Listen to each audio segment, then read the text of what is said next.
Jesus cura as feridas. A esperança unida ao arrependimento pelas lágrimas, de Madalena. Os nossos pecados sejam diluídos. Capítulo 5. Priorado de Sião. Foram 3 longas horas as que eu e Gabriel ficamos sentados no carro. Sabíamos intuitivamente que, uma vez que a misteriosa Laura estava bancando a empregada na casa de Mauro, ela teria que esperar uma oportunidade para sair de lá sem levantar suspeitas do patrão, ou sei lá o que ele fosse, de fato. Tudo o que podíamos fazer era estacionar o carro no local mais discreto possível, perto da casa de Mauro e disfarçar, para que ele não pensasse que estávamos preparando-lhe uma tocaia ou algo assim. Enquanto isso, passávamos a limpo as anotações feitas sobre a maçonaria. Porém, por mais que tentássemos, não conseguíamos nos concentrar. Como é que eles conseguiram localizar um representante do priorado de Sião? Perguntou Gabriel, com angústia na voz.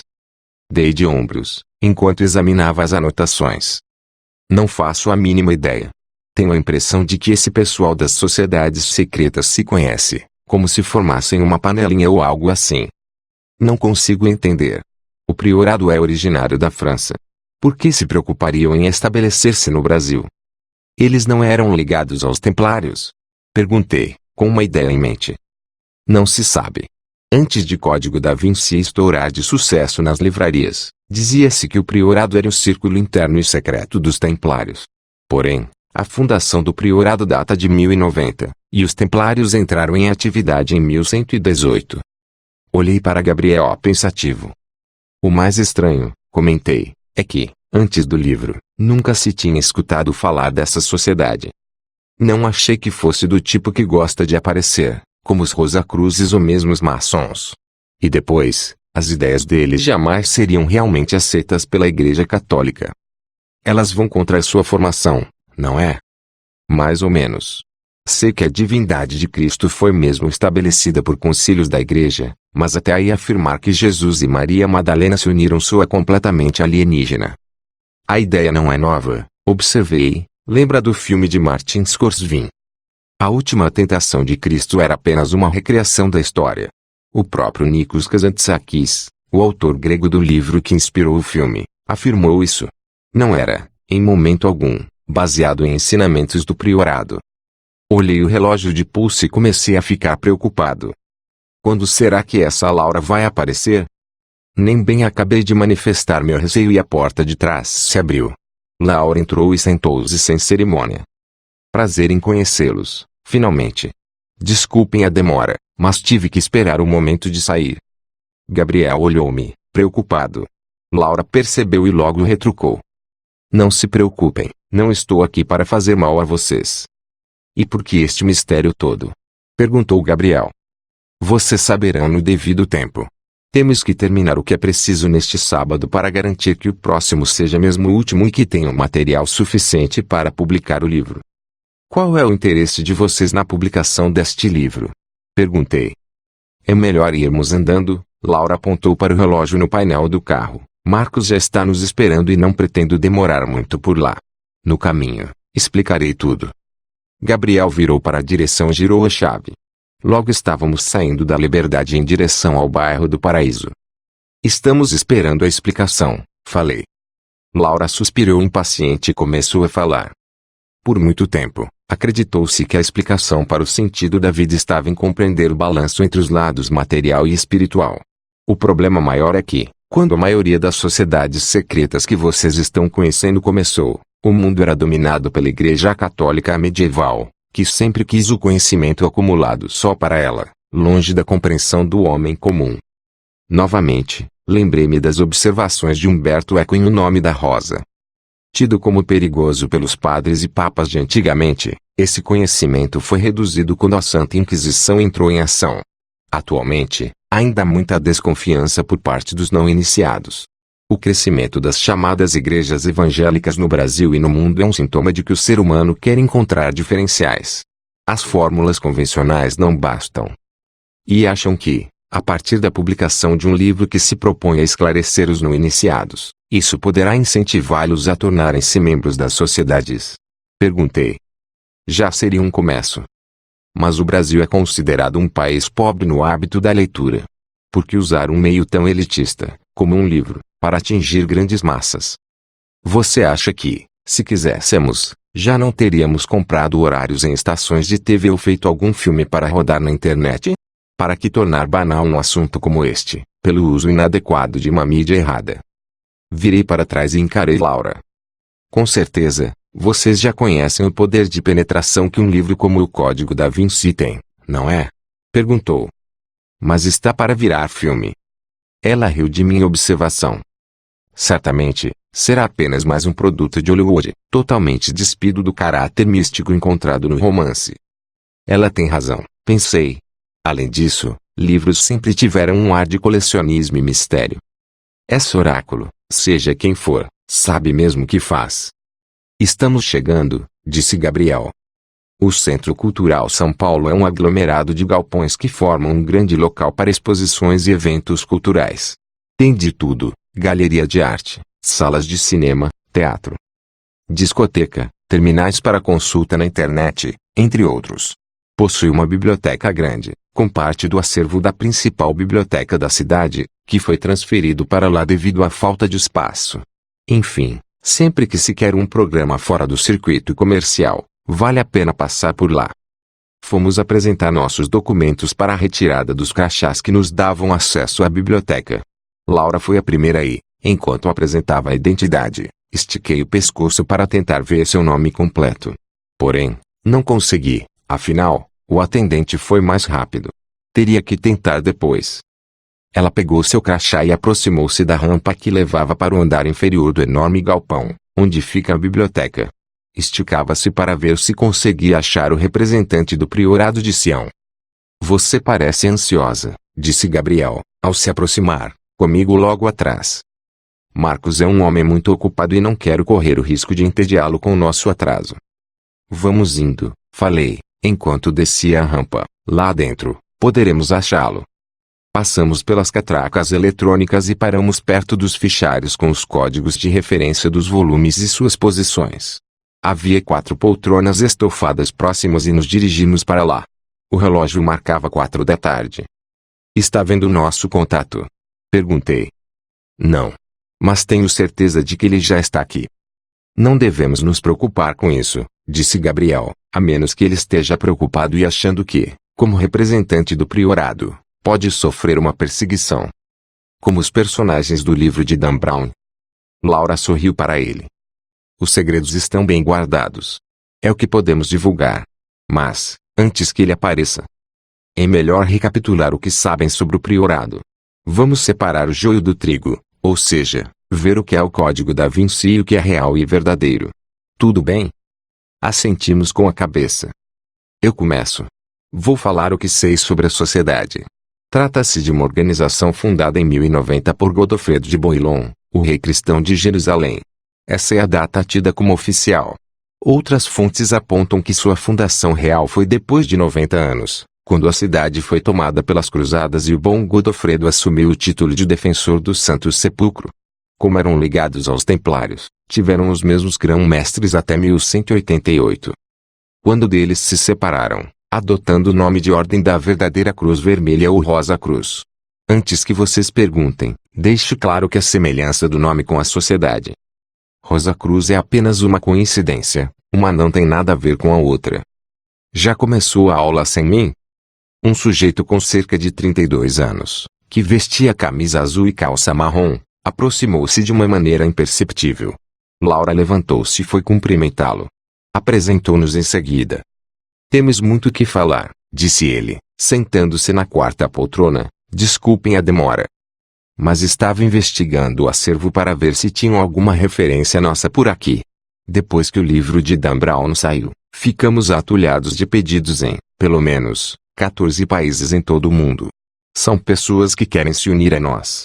Você acredita que não saiu uma única matéria sobre o priorado no Brasil, em 10 anos? É um bom trabalho de dissimulação, observou Gabriel. Pelo que eu saiba, os Rosacruzes é que eram conhecidos como os invisíveis, não nós, comentou Marcos, rindo, mas não vamos trocar os pés pelas mãos. Você estava recapitulando algo com eles, Laura? Apenas verificava o que já sabem. Pode assumir daqui em diante. Marcos assumiu um ar sério, ajeitou-se e olhou para nós. Não sei ainda se isto é bom ou não.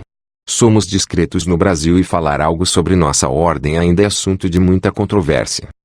Não se preocupe, falei, enquanto abria minha caderneta de notas e colocava o gravador digital perto dele. Não publicaremos nada que não queira. Marcos pareceu mais à vontade com nossa preocupação. Pois bem, vamos começar. Laura contava um pouco sobre a origem do priorado. Bem, como vocês sabem, o priorado, por ser ligado aos templários, herdou deles muitos de seus modos de ação e iniciação de seus integrantes. Com uma diferença, a figura feminina é mais importante para nós do que a masculina. Isso não fere os sentimentos dos integrantes masculinos? Perguntei. Não como imaginamos. Os documentos Sangreal falam claramente sobre o papel masculino nessa história. Mas vamos por partes. Sabemos que o priorado sobreviveu ao extermínio dos templários e participou de diversos episódios históricos. Como o livro divulgou, tivemos a participação de nomes famosos como Botticelli, Leonardo da Vinci, Isaac Newton, Claude Debussy e Jean Cocteau como nossos grã-mestres. Mas, até onde eu sei, vocês existiram de 3 formas diferentes em 3 épocas diferentes, falou Gabriel. Marcos olhou para Gabriel e sorriu. Sempre existe alguém do contra. Alguns interessados em nós disseram que somos um mistério insondável. O que posso dizer é que, como toda sociedade secreta milenar, a atual forma do priorado é bem recente. Embora alguns estudiosos insistam em dizer que nossa origem nunca tenha passado pela época das cruzadas, até onde eu sei passou sim. Mas a forma atual começou a tomar corpo em 1956. Agora, utilizamos a forma estabelecida em 1989. Depois de passar por um período de reformulações entre 1961 e 1985. A culpa é de vocês, contra-atacou Gabriel, essa paranoia de que descendem dos templários, de que a Igreja Católica quer destruir vocês, de que os documentos Sangreal estão escondidos, só esperando o momento propício para serem levados a público. Isso tudo é besteira. Como assim, meu caro? O que você, ou qualquer um que não pertença à ordem, sabe sobre nossos segredos? Sei o que vocês escondem. Já foi provado que os pergaminhos encontrados por Berenguer Saunieri são uma fraude. Provado por quem? Pelos doutores católicos de Roma. Meti-me no meio da discussão. Abaixem a voz e contenham os ânimos ou seremos expulsos daqui. Estamos em uma biblioteca, pelo amor de Deus. Os dois me olharam e encolheram-se em suas poltronas. A partir de agora, eu conduzo a entrevista, ok? Falei, olhando para Gabriel. Ele assentiu. Emburrado, ótimo. Marcos, conte-me essa história dos pergaminhos. Rennes-le-Châtel é uma pequena cidade que fica ao sul da França e a leste dos Pirineus. Foi lá que, em 1891, Berenguer Saunieri, o padre da cidade, começou um trabalho que pretendia reformar a igreja consagrada a Maria Madalena. Que interessante, falei, olhando para Gabriel, há uma igreja consagrada a ela. Sim, é um dos pontos que mais atraem os estudiosos dos misticismos antigos. Para muitos, é onde se encontra a chave do mistério. E, embora tenha sofrido mudanças radicais, que ocorreram, principalmente, porque fora construída sobre antigas ruínas visigóticas, depois de uma remodelação ordenada pelo padre, essa igreja possui detalhes intrigantes, como a inscrição Terribilis est locus est, ou este lugar é terrível traço, gravada no pórtico. Parece totalmente inapropriado para uma igreja, mas Saunieri disse que a tirou do livro do Gênesis. Episódio do sonho de Jacó. O altar-mor possui um vitral que retrata o episódio em que Maria Madalena lava os pés de Jesus com óleo perfumado. Maria Madalena também está retratada na face do altar, em uma pintura em relevo que é atribuída ao próprio Saunieri, mas desconhece-se de onde ela teria vindo, pois não há nenhum tipo de registro sobre isso. Nas laterais, há 2 estátuas, uma de José e outra de Maria, ambos com o menino Jesus. Outra coisa, dentro da igreja, vemos uma pia de batismo sustentada pela imagem de um diabo. Associado ao demônio Asmodeu, protetor dos segredos e dos tesouros escondidos. Essa estátua é horrível e assustadora, mas Saunieri explicou seu significado como sendo uma representação da República, que deveria ser esmagada pela fé dos batizados. Acima da pia de água benta, que tem o formato de uma concha, há 4 anjos em um arranjo em cruz. colocados sobre uma base sustentada, de forma aparente, por duas salamandras, com uma inscrição que pode ser traduzida como por este sinal, tu vencerás. Interessante o simbolismo, interrompi, mas podemos continuar a história. Sim, sim. Desculpe.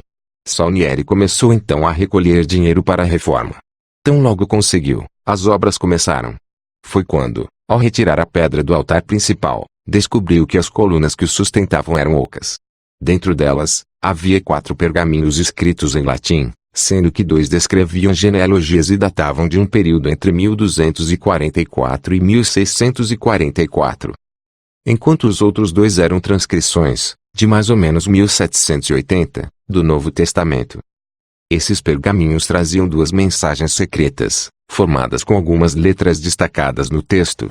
A primeira dizia: a Dagoberto II, rei, e a Sião pertencem este tesouro e ele aqui está morto. Dagoberto II foi o último rei da dinastia merovingia, supostamente descendente da linhagem iniciada com o casamento entre Jesus Cristo e Maria Madalena, acrescentou Gabriel. Essa linhagem começou com o suposto casamento dos 2, que teriam tido 2 filhos. Tiago e Sara, relembrei o que havia sido divulgado em O Código da Vinci. Após a crucificação de Jesus, Maria Madalena e os filhos foram levados para a região onde hoje é a França. Sara ficou com a mãe, enquanto José de Arimateia seguiu para a Bretanha com Tiago. Os descendentes de Sara se misturaram com a linhagem dos reis francos e deram origem à dinastia merovingia, que governou parte da França e da Alemanha entre os séculos V e VII d.C. Exato, continuou Marcos. A segunda mensagem, entretanto, permanece até hoje indecifrável, pastor. Nenhuma tentação. Que Poussin, Teniers guardam a chave. Paz de Cauxy, 681. Pela cruz este cavalo de Deus eu completo, o destruo, este demônio guardião ao meio-dia. Maçãs azuis. Não faz mesmo nenhum sentido, acrescentou Gabriel. Salnieri colocou os pergaminhos embaixo do braço e dirigiu-se a Paris para falar com as autoridades eclesiásticas sobre o achado. Ninguém sabe o que aconteceu, mas o fato é que o padre voltou para a cidade com a carteira bem recheada. Tradicionalmente, sabe-se que os pergaminhos foram colocados sob a guarda de Emílio Offet, colaborador do abade Bueil, do seminário de Saint-Sulpice. Quando Offet morreu, sua biblioteca foi adquirida pela International League of Antiquarian Booksellers e, tendo todo o seu espólio literário passado para a posse dessa instituição, os pergaminhos poderiam ter sido comprados ou simplesmente roubados dissimuladamente no meio da operação. A carta de Lenoncourt 6 a Xeres tenta indiciar que essa instituição os adquiriu de uma sobrinha de Salnieri. Seria essa uma maneira de o Vaticano querer pôr a mão nos pergaminhos? Perguntou Gabriel, em tom sarcástico. Pode ser. Por que não? Perguntou Marcos, mas o fato é que os estudiosos acham que eram apenas alguns dos documentos Sangreal e que, combinados com as pistas deixadas na igreja, levavam ao local onde estaria o tesouro dos templários. Nossa! Exclamei, que viagem! Os pergaminhos foram divididos em 2 grupos. O primeiro traz a genealogia de 1244, marcada com o selo real de Branca de Castela. Disse que prova a existência de uma descendência de Dagoberto II. B. Genealogia de 1644, da autoria de François Pierre Datipoux. Disse que contém informações genealógicas sobre o período de 1244 a 1644. C. Testamento de Henri Datipoux, datado de 1695. Disse que revela um segredo muito importante, considerado segredo de Estado. O segundo traz 2 textos, um, baseado em um episódio bíblico relatado em Marcos, Mateus e Lucas, e outro, baseado no Evangelho de São João. Trechos destes só vieram a público em 1967. Parece mais uma longa teoria da conspiração, observei. A revelação de que Jesus foi um homem como outro qualquer seria a peça-chave para acabar com o suposto poder da Igreja Católica. Isso transformou o priorado em um perigo. E qual é o objetivo do priorado? Proteger os descendentes dessa linhagem e zelar para que os documentos Sangreal estejam bem guardados. Sim, e os restos de Maria Madalena estão no Louvre, resmungou Gabriel. Isso foi invenção do Dan Brown, argumentou Laura, que estava quieta e apenas nos observava. Provavelmente, concordou Marcos. Provavelmente. Perguntei, não tem certeza? Na verdade, iniciei-me no priorado, em Paris, há somente 8 meses. Alguns dos segredos ainda não foram revelados para mim. Mas acredito que, até hoje, o priorado quer restaurar o poder nas mãos dos merovingios. Sei que um dos responsáveis pela divulgação do priorado nos tempos atuais, Pierre Plantard, um estudioso do oculto que ficou famoso na França, provocou uma grande procura na França, nos Estados Unidos e na Grã-Bretanha. A legitimidade do priorado é contestada até hoje, completou Gabriel. Na verdade, fomos declarados legalmente existentes com documentos datados de 20 de julho de 1956. Pierre Plantard começou as atividades juntamente com outro homem, André Bonhomme, e estabeleceu sede em sua própria casa, em Souscas-Saint-Annemasse, na Alta Saboia. Eis uma reprodução do texto de Constituição. Marcos retirou do bolso uma folha de papel sulfite com a reprodução de uma antiga carta de Constituição. Estava em francês. Como nenhum de nós sabia ler naquela língua, ele traduziu para nós. O texto de Constituição, conforme consta no Jornal Oficial, segundo Pierre Jarnac, é o seguinte: a Constituição de uma ordem católica, destinada a restituir numa forma moderna, conservando o seu caráter tradicionalista, o antigo cavaleiro, que foi, pela sua ação, a promotora de um ideal altamente moralizante e elemento de um melhoramento constante das regras de vida da personalidade humana. E por que priorado? Plantard era um admirador incondicional de Paul Ricoeur, o fundador da revista Atlantis. Em vários artigos, Ricoeur tinha tentado incentivar a juventude cristã francesa a recuperar os ideais da cavalaria, sugerindo que se criassem grupos aos quais ele dava o nome de priores, ou priorados. Plantard só seguiu a sugestão. O nome Sion, ou Sião, foi escolhido devido à proximidade geográfica da casa de Plantard com a colina de Monte Sion. A partir de 1960, Plantard desviou a postura originalmente política do priorado para uma postura mais mítica e mística, muito provavelmente, uma tentativa solitária e independente dos fundadores originais. Quem faz parte do priorado? Plantard morreu em 2000 e os novos membros recolhem muito do trabalho dele. Mas tem um comportamento bastante estranho. Diz-se de inspiração católica, mas na verdade não é.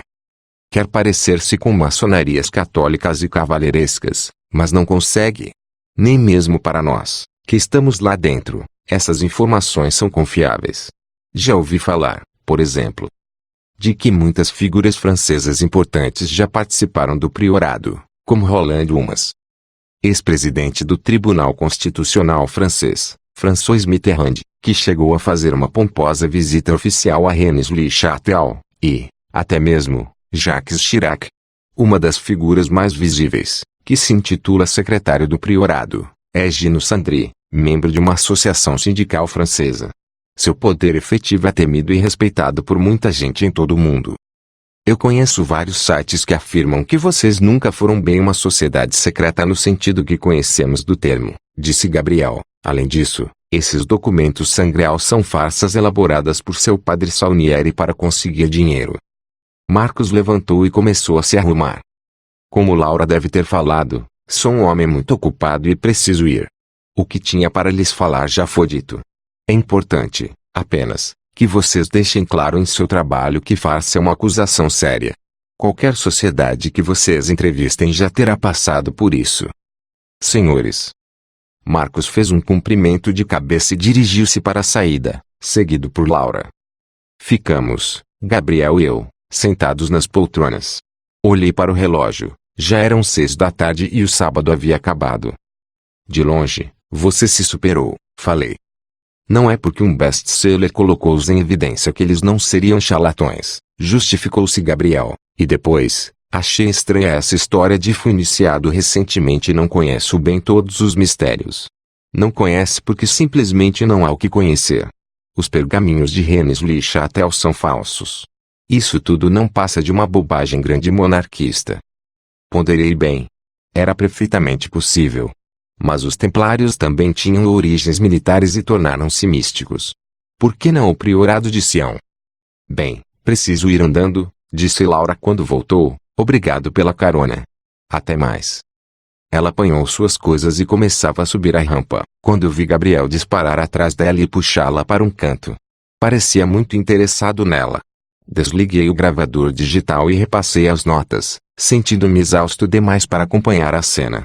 Não sabia o que pensar sobre o priorado, mas parecia ser algo digno de muitas histórias. Dan Brown tem mesmo um excelente faro para essas coisas, pensei. Gabriel voltou e olhou-me sem jeito. Se você não se importa, vou levar Laura para a casa dela. Olhei-o espantado. Não, claro que não me importo. Mas, já vai dar em cima dela? Ele me olhou sério. Tenho um palpite.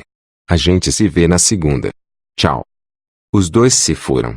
Achei estranho esse súbito interesse de Gabriel por Laura, mas deixei para lá.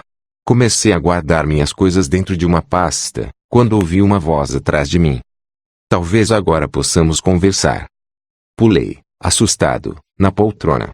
Uma mulher loira, de cabelos compridos, que aparentava ter 26 anos, com blusa branca e calça marrom escura, aproximou-se e sentou-se ao meu lado. Olá, sou Angela. Represento a Ordem dos Iluminados, ou Illuminati. Termino do capítulo 5. Extraído dos pergaminhos encontrados em Rennes-le-Château, pelo padre Berenger Saunieri. Divulgados publicamente em 1967, N.E. Kazantzakis, Nikos. Last Temptation of East. Primeira edição. 1998, Touchstone Books. Sem tradução em português, N.E. Eco, Humberto. O Nome da Rosa. Tradução, Bernardini, Aurora Fornoni. Primeira edição. Rio de Janeiro, Nova Fronteira, 1983, N.E. Brown, Dan. Op. City, N.E. Gênesis, 28,17, e temeu, e disse, quão terrível é este lugar. Este não é outro lugar senão a casa de Deus, e esta é a porta dos céus. N.E. Roberto de Lenoncourt, arcebispo de Reims. Assumiu, em 1478, o cargo de grão-mestre da Ordem dos Templários. N.E.